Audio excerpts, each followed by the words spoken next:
Imagine that by the mid-21st century, the impact of climate change is irreversible, and decades of flooding, famine, pandemics, and war have upended life on Earth.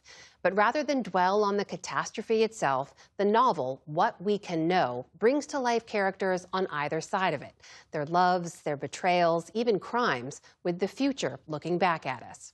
Senior arts correspondent Jeffrey Brown met up with Booker Prize-winning novelist Ian McEwan for our Arts and Culture series, Canvas.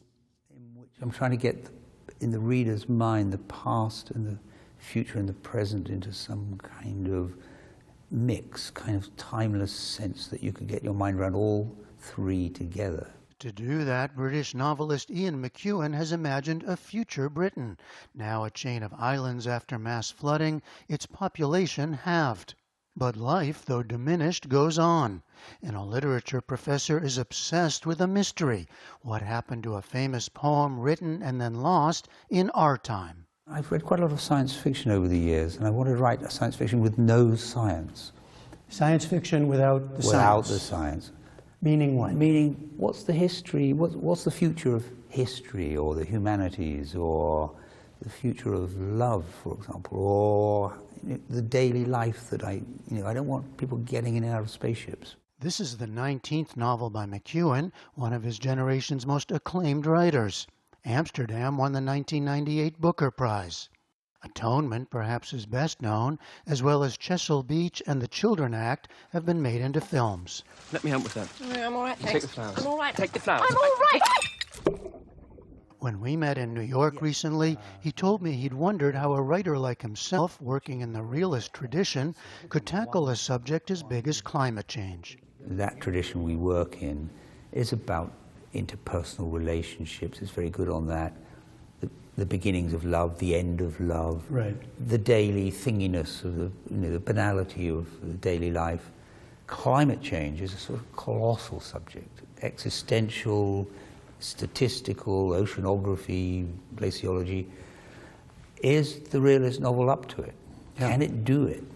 That was a question for you. That's the question for me, and my answer is yes, because you can't write about this subject without writing about people. What can we know about the future? Yeah. And what can we know about ourselves? About ourselves, about those who are nearest to us, and what we know about our society, and trying to tell us the right story.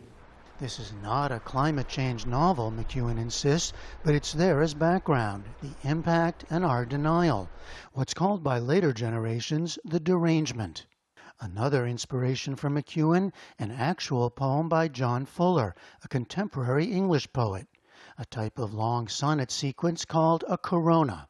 McEwan's fictional poet, Francis Blundy, writes and recites a corona for his wife Vivian at a gathering of friends, each of whom recalls it and the evening differently.